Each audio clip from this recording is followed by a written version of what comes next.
পায়েল, এটাই আমার বাড়ি। এবার বলো, তুমি আমাকে বিয়ে করবে? সবকিছু তো নিজের চোখের সামনেই দেখতে পেলে। বলো, তোমার ভালোবাসা কি আগের মতোই আছে? পায়েল, তোর মাথাটাতে ঠিক আছে? তুই এই ছেলেটাকে ভালোবাসিস? তুই ওর অবস্থাটা একবার দেখ, কেমন নোংরা জামা কাপড় পরে রয়েছে। আর তুই কি বলেছিলি? তোর বয়ফ্রেন্ড নাকি অনেক বড় লোক, ভালো জায়গায় জব করে। আর তোর কথা শুনে ভেবেছিলাম এত নামি দামি কলেজে যখন আসে টাকা পয়সা হয়তো ঠিকই আছে। হ্যাঁ, কিন্তু দেখতেই পাচ্ছি কি আছে। হয়তো লোহা ভাঙা টিন ভাঙা বিক্রি করে দেয়। আর পায়েল, তোর চক্করে পড়ে এই নোংরা জায়গায় আসতে হলো। আকাশ, ভদ্রভাবে কথা বল। এটা কিভাবে কথা বলছিস তুই রাহুলের সাথে? তুই আর একটাও এক্সট্রা কথা বলবি না, আমি বলছি কথা ওর সাথে। রাহুল, তুমি এটা কি বলছো? তুমি তুমি সত্যি এই বাড়িতে থাকো?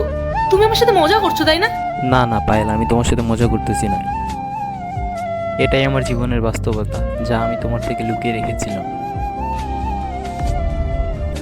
পায়েল, যেহেতু আমি তোমাকে মন থেকে ভালোবেসেছি, এজন্য আমি তোমাকে সব সত্য কথা বলে দিলাম।